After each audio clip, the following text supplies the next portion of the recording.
In 1915, I spent a little over a fortnight on a private game reserve in the province of Quebec. I had expected to enjoy the great northern woods and the sight of beaver, moose, and caribou, but I had not expected any hunting experience worth mentioning. Nevertheless, toward the end of my trip, there befell me one of the most curious and interesting adventures with big game that have ever befallen me during the 40 years since I first began to know the life of the wilderness. In both Canada and the United States, the theory and indeed the practice of preserving wildlife on protected areas of land have made astonishing headway since the closing years of the 19th century. These protected areas, some of very large size, come in two classes. First, there are those which are public property, where the protection is given by the state. Secondly, there are those where the ownership and the protection are private. By far the most important, of course, are the public preserves. These, by their very existence, afford a certain measure of the extent to which democratic government can justify itself. If in a given community unchecked popular rule means unlimited waste and destruction of the natural resources, soil, fertility, water power, forests, game, wildlife generally, which by right belong as much to subsequent generations as to the present generation, then it is sure proof that the present generation is not yet really fit for self-control, that it is not yet really fit to exercise the high and responsible privilege of a rule which shall be both by the people and for the people. The term for the people must always include the people unborn as well as the people now alive, or the democratic ideal is not realized. The only way to secure the chance for hunting, for the enjoyment of vigorous field sports to the average man of small means, is to secure such enforced game laws as will prevent anybody and everybody from killing game to a point which means its diminution and therefore ultimate extinction. Only in this way will the average man be able to secure for himself and his children the opportunity of occasionally spending his yearly holiday in that school of hardihood and self-reliance, the chase. New Brunswick, Maine, and Vermont during the last generation have waked up to this fact. Moose and deer in New Brunswick and Maine, deer in Vermont, are so much more plentiful than they were a generation ago, that young men of sufficient address and skill can at small cost spend a holiday in the woods or on the edge of the rough backwoods farmland and be reasonably sure of a moose or a deer. To all three commonwealths, the game is now a real asset because each moose or deer alive in the woods brings in from the outside men who spend among the inhabitants much more than the money value of the dead animal. And to the lover of nature, the presence of these embodiments of the wild vigor of life adds immensely to the vast majesty of the forests. In Canada, there are many great national reserves, and much, by no means all of the wilderness wherein shooting is allowed, is intelligently and faithfully protected, so that the game does not diminish. In the summer of 1915, we caught a glimpse of one of these great reserves, that including the wonderful mountains on the line of the Canadian Pacific, from Banff to Lake Louise, and for many leagues around them. The naked or snow-clad peaks, the lakes, the glaciers, the evergreen forest shrouding the mountainsides and valleys, the clear brooks, the wealth of wildflowers, make up a landscape as lovely as it is varied. Here the game, bighorn and white goat antelope, moose, wapiti, and black-tailed deer and white-tailed deer flourish unmolested. The flora and fauna are boreal, but boreal in the sense that the Rocky Mountains are boreal as far south as Arizona. The crimson paintbrush that colors the hillsides, the water ouzel in the rapid torrents.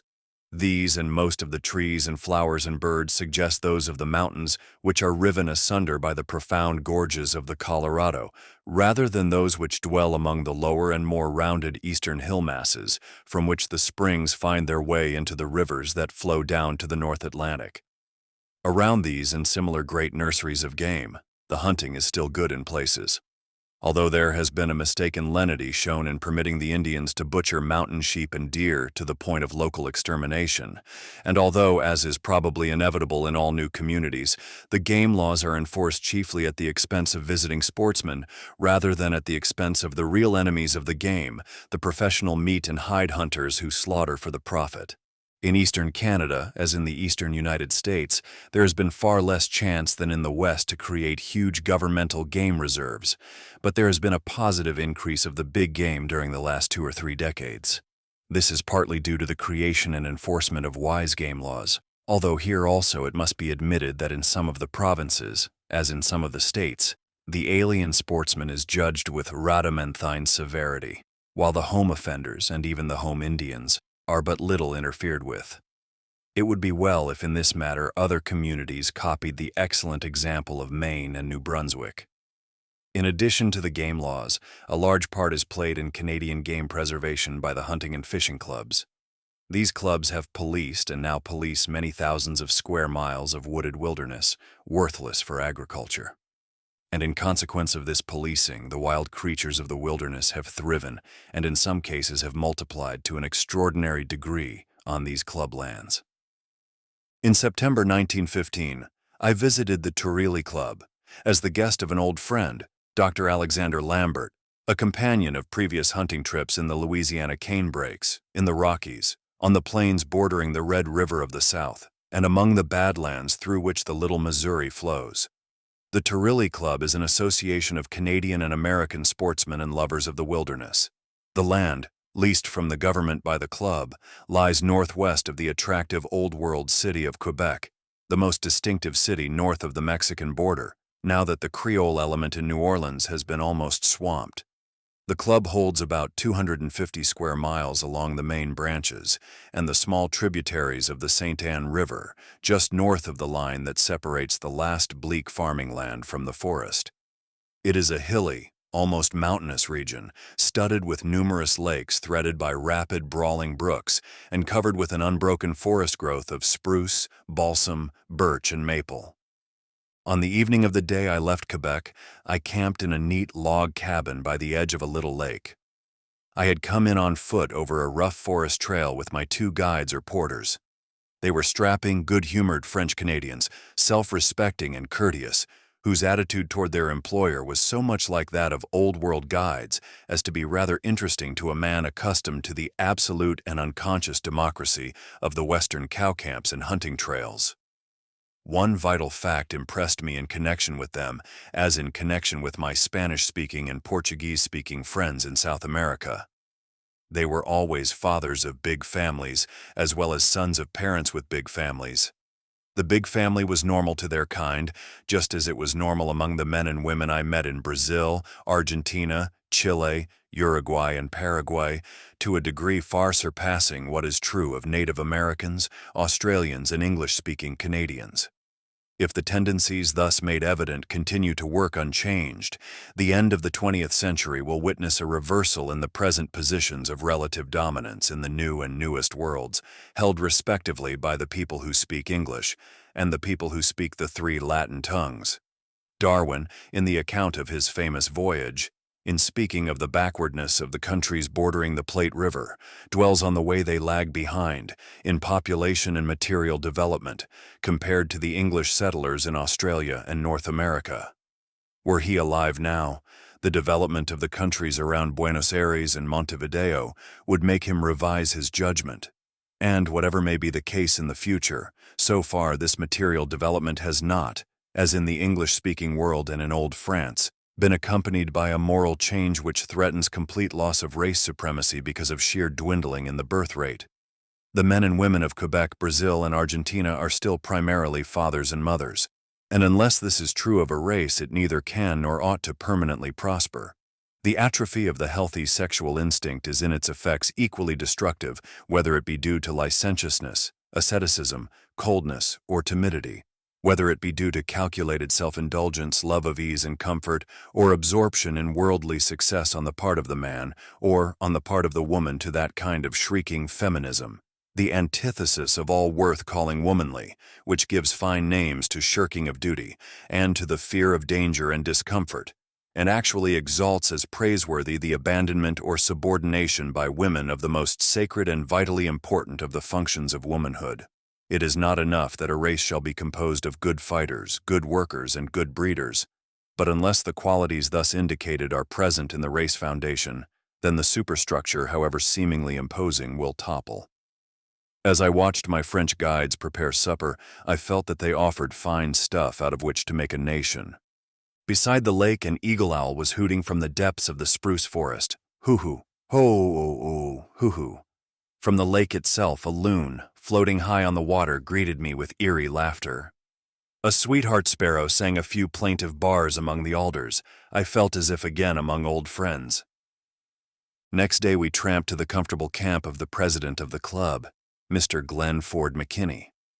Halfway there, Lambert met me, and for most of the distance he, or one of the guides, carried a canoe, as the route consisted of lakes connected by portages, sometimes a couple of miles long. When we reached the roomy, comfortable log houses on Lake McKinney at nightfall, we were quite ready for our supper of delicious moose venison. Lambert, while fishing in his canoe a couple of days previously, had killed a young bull as it stood feeding in a lake, and for some days moose meat was our staple food. After that it was replaced by messes of freshly caught trout, and once or twice by a birch partridge. Mrs. Lambert was at the camp, and Mr. and Mrs. McKinney joined us there.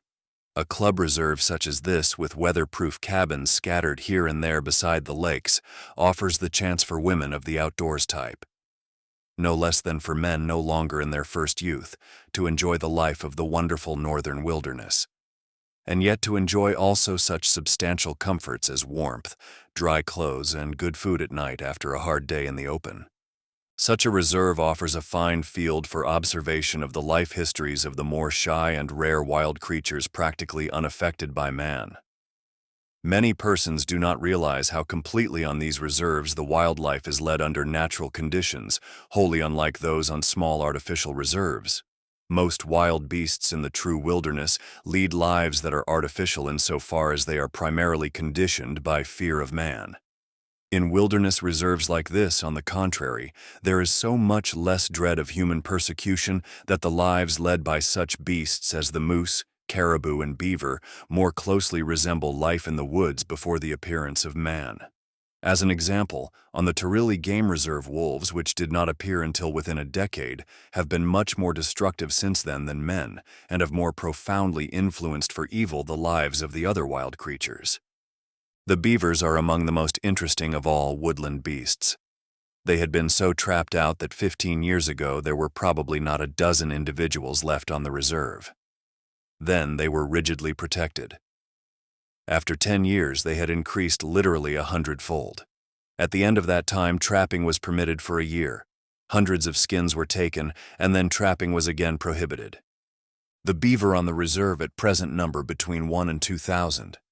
We saw their houses and dams everywhere. One dam was 6 feet high. Another dam was built to the height of about 1.5 feet near one of our camping places in a week's time. The architects were a family of beavers. Some of the branches bore the big marks of the teeth of the parent beavers, some the marks of the small teeth of the young ones. It was interesting to see the dams grow, stones being heaped on the upcurrent side to keep the branches in place.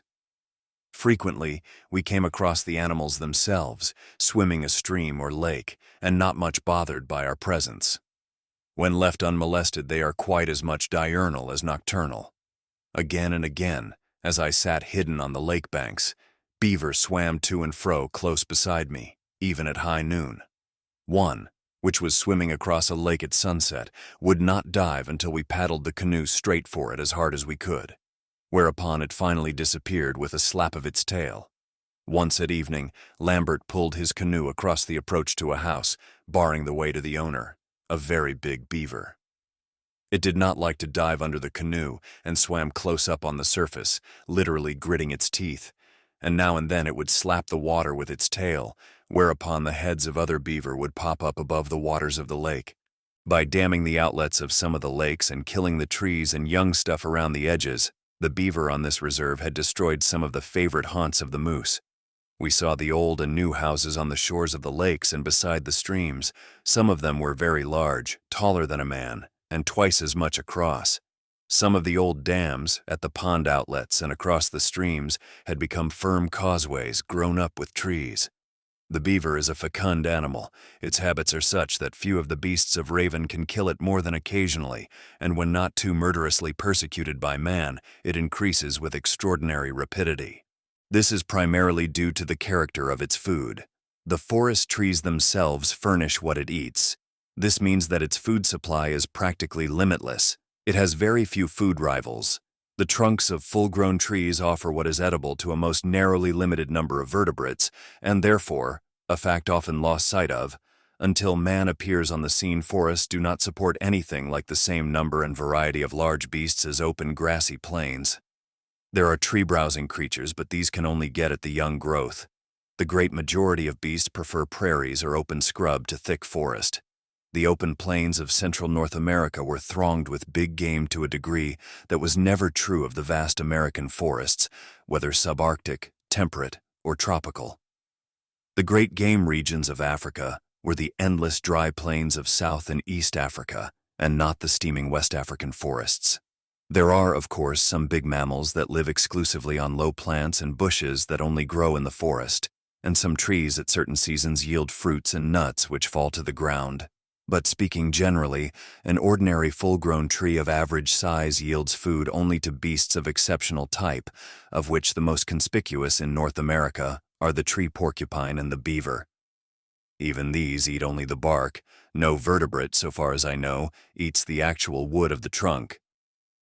These bark eaters, therefore, have almost no food rivals, and the forest furnishes them food in limitless quantities. The beaver has developed habits more interesting and extraordinary than those of any other rodent, indeed as interesting as those of any other beast, and its ways of life are such as to enable it to protect itself from its enemies, and to ensure itself against failure of food, to a degree very unusual among animals. It is no wonder that when protected against man, it literally swarms in its native forests. Its dams, houses, and canals are all wonderful, and on the Turilli they were easily studied. The height at which many of the tree trunks had been severed showed that the cutting must have been done in winter when the snow was deep encrusted. One tree which had not fallen showed a deep spiral groove going twice round the trunk. Evidently, the snow had melted faster than the beavers worked. They were never able to make a complete ring, although they had gnawed twice around the tree, and finally the rising temperature beat the teeth, and the task was perforce abandoned. I was surprised at the complete absence from the Turilli of the other northern tree-eater, bark-eater, the porcupine. Inquiry developed the fact that porcupines had been exceedingly numerous until within a score of years or less. Then a mysterious disease smote the slow, clumsy, sluggish creatures, and in the course of 2 or 3 years they were absolutely exterminated.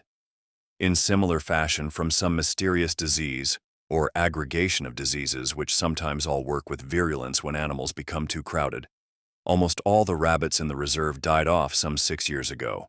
In each case, it was a universally or well-nigh universally fatal epidemic, following a period during which the smitten animals had possessed good health and had flourished and increased greatly in spite of the flesh-eaters that preyed on them.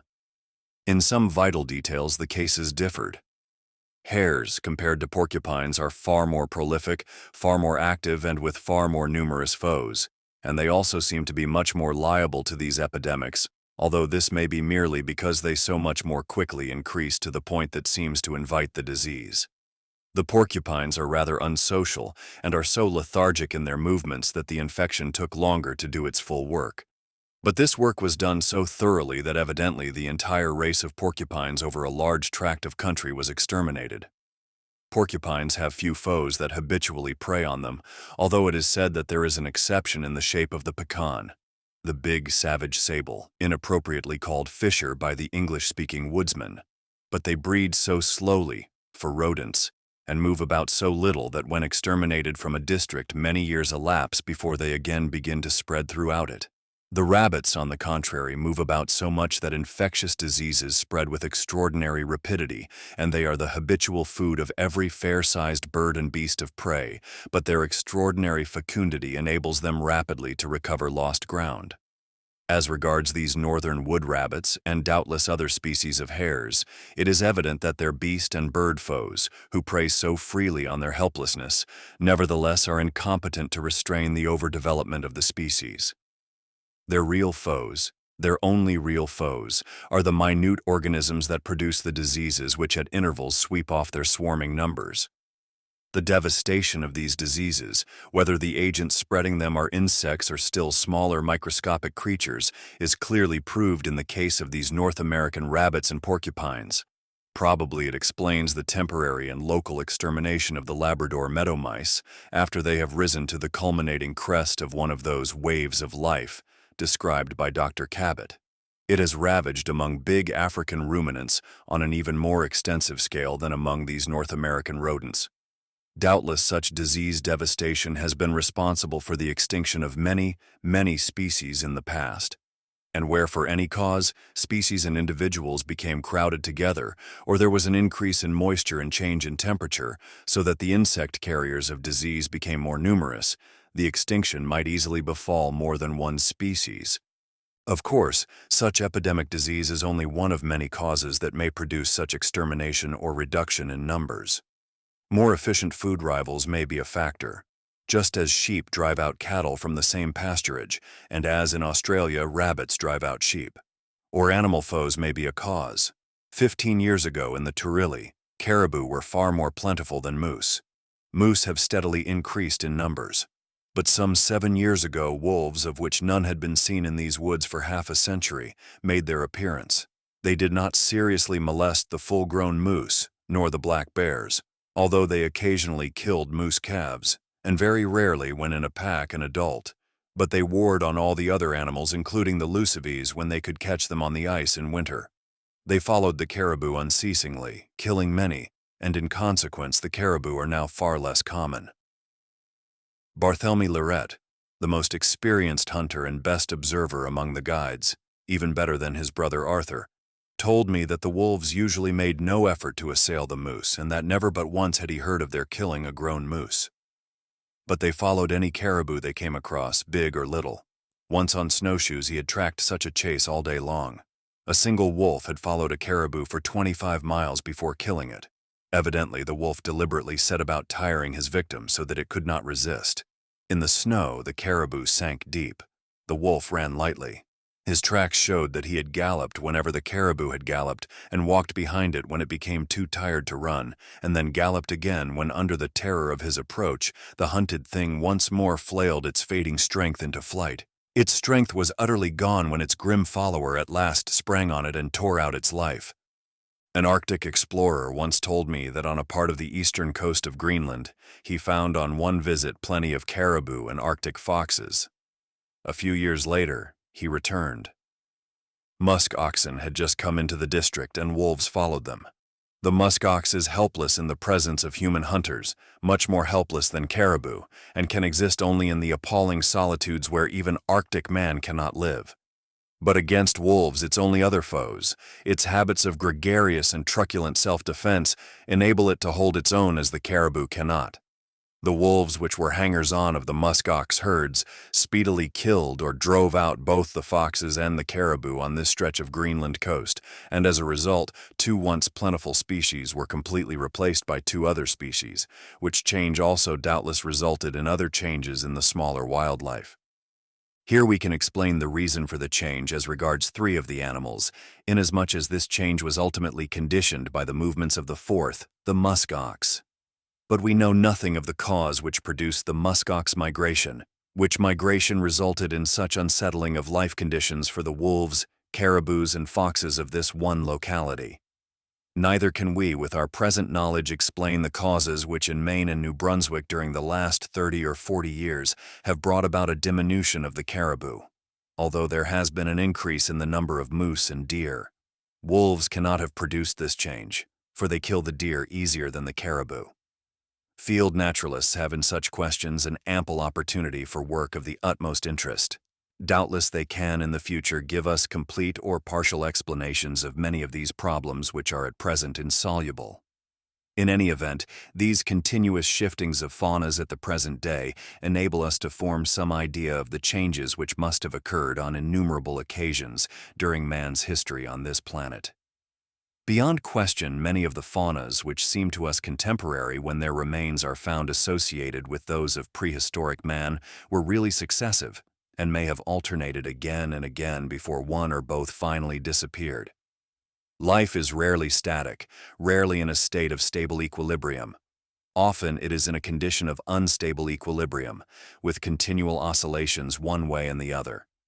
More often still, while there are many shifts to and fro, the general tendency of change is with slow steadiness in one direction.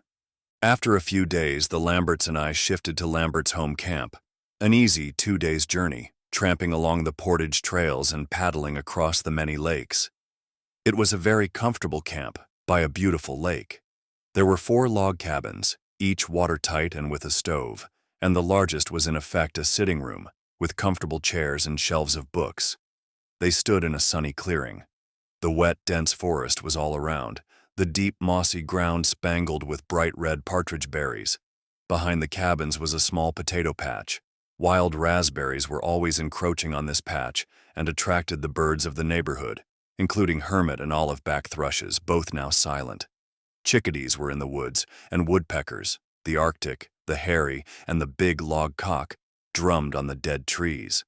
One mid-afternoon, a great gray owl called repeatedly, uttering a short, loud sound like that of some big wild beast. In front of the main cabin were 4 graceful mountain ashes, brilliant with scarlet berry clusters. On a neighboring lake, Coleman Drayton had a camp. The view from it across the lake was very beautiful. He killed a moose on the lake next to his and came over to dinner with us the same evening. On the way to Lambert's camp, I went off by myself for 24 hours with my 2 guides, Arthur Lorette, one of the game wardens of the club, and Odilon Geneste. Arthur was an experienced woodsman, intelligent and responsible, and with the really charming manners that are so much more common among men of French or Spanish blood than among ourselves. Odilon was a strong young fellow, a good paddler and willing worker. I wished to visit a lake which moose were said to frequent. We carried our canoe thither. After circling the lake in the canoe without seeing anything, we drew it ashore among some bushes and sat down under a clump of big spruces to watch. Although only partially concealed, we were quiet, and it is movement that attracts the eyes of wild things. A beaver house was nearby, and the inmates swam about not 30 feet from us, and scaup ducks and once a grown brood of dusky mallard drifted and swam by only a little farther off. The beaver kept slapping the water with their broad trowel tails, evidently in play. Where they are wary, they often dive without slapping the water. No bull appeared, but a cow moose with 2 calves came down to the lake, directly opposite us at 1 in the afternoon and spent 2 hours in the water. Near where the 3 of them entered the lake was a bed of tall, coarse reed grass, standing well above the water. Earlier in the season this had been grazed by moose, but these 3 did not touch it. The cow, having entered the water, did not leave. She fed exclusively with her head under water, wading out until only the ridge of her back was above the surface, and at times, finding that the mud bothered even her long legs, she plunged her huge, homely head to the bottom, coming up with between her jaws big tufts of dripping bottom grass, the moose grass, or the roots and stems of other plants. After a time, she decided to change her station, and striking off into deep water, she swam half a mile farther down the lake. She swam well and powerfully, but sunk rather deep in the water, only her head and the ridge of her withers above it. She continued to feed, usually broadside to me, some 350 yards off. Her big ears flopped forward and back, and her long snout, with the protuberant nostrils, was thrust out as she turned from time to look or smell for her calves. The latter had separated at once from the mother, and spent only a little time in the water, appearing and disappearing among the alders, and among the berry bushes on a yielding bog of pink and gray moss. Once they played together for a moment, and then one of them cantered off for a few rods. When moose calves go at speed, they usually canter. By the time they are yearlings, however, they have adopted the trot as their usual gait. When grown, they walk, trot when at speed, and sometimes pace, but they gallop so rarely that many good observers say that they never gallop or canter. This is too sweeping, however. I have myself, as will be related, seen a heavy old bull gallop for 50 yards when excited, and I have seen the tracks where a full-grown cow or young bull galloped for a longer distance. Lambert came on one close up in a shallow lake, and in its fright it galloped ashore, churning through the mud and water. In very deep snow one will sometimes gallop or bound for a dozen leaps, and under sudden fright from an enemy nearby even the biggest moose will sometimes break into a gallop, which may last for several rods. More often, even under such circumstances, the animal trots off. And the trot is its habitual and, save in exceptional circumstances, its only rapid gait, even when charging. As the cow and her young ones stood in the water or on the bank, it was impossible not to be struck by the conspicuously advertising character of the coloration. The moose is one of the few animals of which the body is inversely countershaded, being black save for the brownish or grayish of the back. The huge black mass at once attracts the eye, and the whitish or grayish legs are also strikingly visible. The bright red summer coat of the white-tailed deer is, if anything, of even more advertising quality. But the huge bulk of a moose added to its blackness makes it the most conspicuous of all our beasts. Moose are naturally just as much diurnal as nocturnal. We found them visiting the lakes at every hour of the day. They are so fond of water as to be almost amphibious. In the winter, they feed on the buds and twig tips of young spruce and birch and swamp maple. And when there is no snow, they feed freely on various ground plants in the forest. But for over half the year, they prefer to eat the grasses and other plants which grow either above or under the water in the lakes. They easily wade through mud not more than 4 feet deep and take delight in swimming. But until this trip, I did not know that moose, while swimming, dive to get grass from the bottom. Mr. McKinney told me of having seen this feat himself. The moose was swimming to and fro in a small lake. He plunged his head beneath water and then at once raised it, looking around, evidently to see if any enemy were taking advantage of his head being concealed to approach him. Then he plunged his head down again, threw his rump above water, and dived completely below the surface, coming up with tufts of bottom grass in his mouth. He repeated this several times, once staying down and out of sight for nearly half a minute. After the cow moose left the water, she spent an hour close to the bank, near the inlet. We came quite near to her in the canoe before she fled. Her calves were farther in the woods. It was late when we started to make our last portage. A heavy rainstorm beat on us, speedily drenching us, and the darkness and the driving downpour made our walk over the rough forest trail one of no small difficulty. Next day we went to Lambert's camp. Some 10 miles northeast of Lambert's camp lies a stretch of wild and mountainous country, containing many lakes, which has been but seldom visited. A good cabin has been built on one of the lakes. A couple of years ago, Lambert went thither but saw nothing, and Coleman Drayton was there the same summer. Arthur, my guide, visited the cabin last spring to see if it was in repair. Otherwise, the country had been wholly undisturbed. I determined to make a 3 days trip to it with Arthur and Odilon.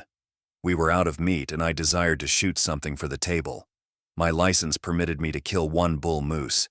It also permitted me to kill 2 caribou of either sex, but Lambert felt, and I heartily agreed with him, that no cow ought to be shot. We left after breakfast one morning. Before we had been gone 25 minutes, I was able to obtain the wished-for fresh meat. Our course, as usual, lay along a succession of lakes connected by carries or portages.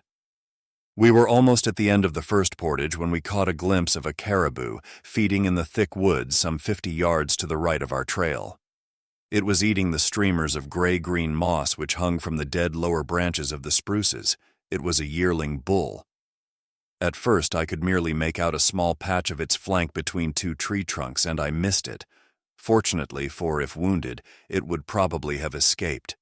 At the report, instead of running, the foolish young bull shifted his position to look at us, and with the next shot I killed him. While Arthur dressed him, Odilon returned to camp and brought out a couple of men. We took a shoulder with us for our provision and sent the rest back to camp. Hour after hour we went forward. We paddled across the lakes. Between them the trails sometimes led up to and down from high divides. At other times they followed the courses of rapid brooks which brawled over smooth stones under the swaying, bending branches of the alders. Off the trail, fallen logs and boulders covered the ground, and the moss covered everything ankle-deep or knee-deep. Early in the afternoon we reached the cabin. The lake, like most of the lakes thereabouts, was surrounded by low, steep mountains, shrouded in unbroken forest. The light green domes of the birches rose among the somber spruce spires. On the mountain crests, the pointed spruces made a serrated line against the sky. Arthur and I paddled off across the lake in the light canoe we had been carrying. We had hardly shoved off from shore before we saw a caribou swimming in the middle of the lake. It was a young cow, and doubtless had never before seen a man. The canoe much excited its curiosity. A caribou, thanks probably to its peculiar pelage, is a very buoyant swimmer. Unlike the moose, this caribou had its whole back and especially its rump well out of water. The short tail was held erect, and the white undersurface glinted whenever the swimmer turned away from us. At first, however, it did not swim away, being too much absorbed in the spectacle of the canoe. It kept gazing toward us with its ears thrown forward, wheeling to look at us as lightly and readily as a duck. We passed it at a distance of some 75 yards, whereupon it took fright and made off, leaving a wake like a paddle-wheel steamer and, when it landed, bouncing up the bank with a great splashing of water and cracking of bushes. A caribou swims even better than a moose, but whereas a moose not only feeds by preference in the water, but half the time has its head under water, the caribou feeds on land, although occasionally cropping watergrass that stands above the surface. We portaged beside a swampy little stream to the next lake and circled it in the canoe. Silently, we went round every point, alert to find what the bay beyond might hold. But we saw nothing. It was night when we returned. As we paddled across the lake, the stars were glorious overhead and the mysterious landscape shimmered in the white radiance of the moonlight. Loons called to one another, not only uttering their goblin laughter, but also those long-drawn wailing cries which seemed to hold all the fierce and mournful loneliness of the northern wastes. Then we reached camp and feasted on caribou venison, and slept soundly on our beds of fragrant balsam boughs. Next morning, on September 19th, we started eastward, across a short portage, perhaps a quarter of a mile long, beside which ran a stream, a little shallow river. At the farther end of the portage, we launched the canoe in a large lake hemmed in by mountains. The lake twisted and turned and was indented by many bays. A strong breeze was blowing. Arthur was steersman, Audilon bowsman, while I sat in the middle with my Springfield rifle. We skirted the shores, examining each bay. Half an hour after starting, as we rounded a point, we saw the huge black body and white shovel antlers of a bull moose. He was close to the alders, wading in the shallow water and deep mud and grazing on a patch of fairly tall watergrass. So absorbed was he that he did not notice us until Arthur had skillfully brought the canoe to within 80 yards of him. Then he saw us, tossed his great antlered head aloft, and for a moment stared at us, a picture of burly majesty. He stood broadside on, and a splendid creature he was, of towering stature, the lord of all the deer tribe, as stately a beast of the chase as walks the round world. The waves were high, and the canoe danced so on the ripple that my first bullet went wild, but with the second I slew the mighty bull. From a photograph by Alexander Lambert, M.D. Colonel Roosevelt and Arthur Lorette, with antlers of moose shot, September 19, 1915. We had our work cut out to get the bull out of the mud and on the edge of the dry land. The antlers spread 52 inches. Some hours were spent in fixing the head, taking off the hide, and cutting up the carcass. Our canoe was loaded to its full capacity with moose meat when we started toward the beginning of the portage, leading from the southeastern corner of the lake toward the Lamberts' camp. Here we landed the meat, putting cool moss over it, and left it to be called for on our way back on the morrow. It was shortly after 3 when we again pushed off in the canoe and headed for the western end of the lake, for the landing from which the portage led to our cabin. It had been a red-letter day, of the ordinary hunting red-letter type. I had no conception that the real adventure still lay in front of us. When half a mile from the landing, we saw another big bull moose on the edge of the shore ahead of us. It looked and was, if anything, even bigger-bodied than the one I had shot in the morning, with antlers almost as large and rather more palmated. We paddled up to within 100 yards of it, laughing and talking, and remarking how eager we would have been if we had not already got our moose. At first, it did not seem to notice us. Then it looked at us but paid us no further heed. We were rather surprised at this, but paddled on past it, and it then walked along the shore after us. We still supposed that it did not realize what we were. But another 100 yards put us to windward of it.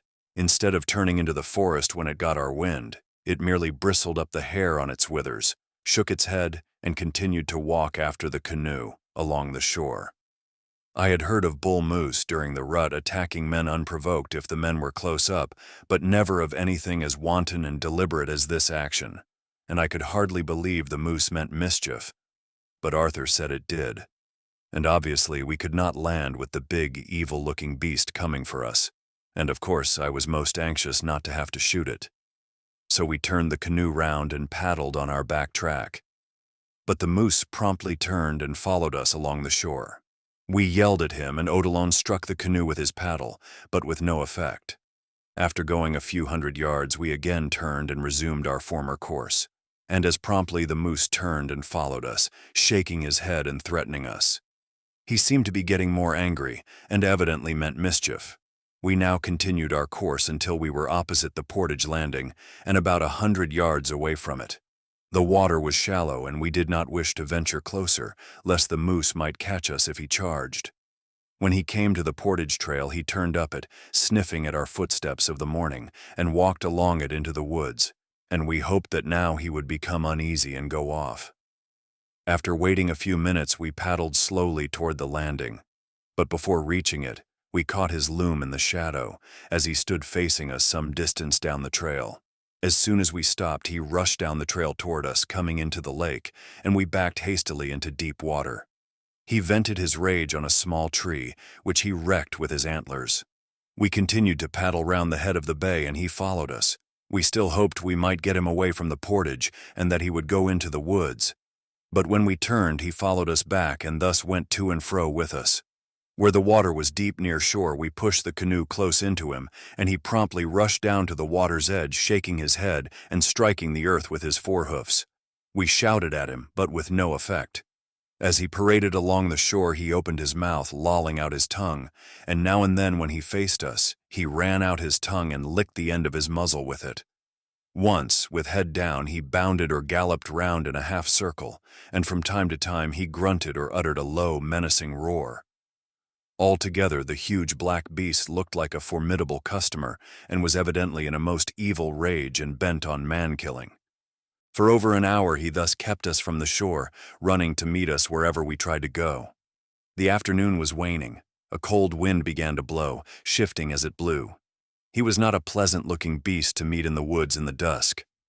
We were at our wits' ends what to do. At last he turned, shook his head, and with a flourish of his heels galloped, not trotted, for 50 yards up beside the little river which paralleled the portage trail. I called Arthur's attention to this, as he had been telling me that a big bull never galloped. Then the moose disappeared at a trot round the bend. We waited a few minutes, cautiously landed, and started along the trail, watching to see if the bull was lying in wait for us. Arthur telling me that if he now attacked us, I must shoot him at once, or he would kill somebody. A couple of 100 yards on the trail led within a few yards of the little river. As we reached this point, a smashing in the brush beyond the opposite bank caused us to wheel, and the great bull came headlong for us while Arthur called to me to shoot. With the last hope of frightening him, I fired over his head, without the slightest effect. At a slashing trot, he crossed the river, shaking his head, his ears back, the hair on his withers bristling. "Tirez, monsieur, tirez, vite, vite," called Arthur, and when the bull was not 30 feet off, I put a bullet into his chest, in the sticking point. It was a mortal wound, and stopped him short. I fired into his chest again, and this wound, too, would by itself have been fatal. He turned and recrossed the stream, falling to a third shot, but as we approached, he struggled to his feet, grunting savagely, and I killed him as he came toward us. I was sorry to have to kill him, but there was no alternative. As it was, I only stopped him in the nick of time, and had I not shot straight, at least one of us would have paid forfeit with his life in another second. Even in Africa, I have never known anything but a rogue elephant or buffalo, or an occasional rhinoceros, to attack so viciously or with such premeditation when itself neither wounded nor threatened. Gentle-voiced Arthur, in his delightful habitant's French, said that the incident was not very curious. He used pas mal as a superlative. The first time he used it, I was completely bewildered. It was hot and sultry, and Arthur remarked that the day was pas mal mort. How the day could be not badly dead, I could not imagine, but the proper translation turned out to be a very lifeless day, which was true. On reaching Lambert's camp, Arthur and Odilon made affidavit to the facts as above set forth, and this affidavit I submitted to the Secretary of Mines and Fisheries of Quebec, who approved what I had done. On the day following that on which we killed the 2 bulls, we went back to Lambert's home camp. While crossing one lake, about the middle of the forenoon, a bull moose challenged twice from the forest-clad mountain on our right. We found a pawing place, a pit where one, possibly more than one, bull had pawed up the earth and thrashed the saplings roundabout with its antlers. The place smelled strongly of urine. The whole of the next day was spent in getting in the meat, skins, and antlers. I do not believe that this vicious bull moose had ever seen a man. I have never heard of another moose acting with the same determination and perseverance in ferocious malice. It behaved, as I have said, like some of the rare vicious rogues among African elephants, buffaloes, and rhinoceroses. Bull moose during the rut are fierce animals, however, and although there is ordinarily no danger whatever in shooting them, several of my friends have been resolutely charged by wounded moose, and I know of, and have elsewhere described, one authentic case where the hunter was killed. A boy carrying mail through the woods to the camp of a friend of mine was forced to climb a tree by a bull which threatened him. My friend Pride of Island Falls, Maine, was charged while in a canoe at night by a bull moose which he had incautiously approached too near, and the canoe was upset. If followed on snowshoes in the deep snow or too closely approached in its winter yard, it is not uncommon for a moose to charge when its pursuer is within a few yards. Once Arthur was charged by a bull which was in company with a cow.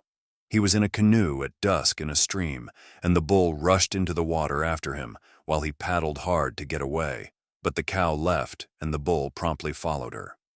In none of these cases, however, did the bull act with the malice and cold-blooded purposefulness shown by the bull I was forced to kill.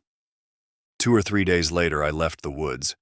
The weather had grown colder. The loons had begun to gather on the larger lakes in preparation for their southward flight. The nights were frosty. Fall was in the air. Once there was a flurry of snow. Birch and maple were donning the bravery with which they greet the oncoming north. Crimson and gold their banners flaunted in the eyes of the dying year.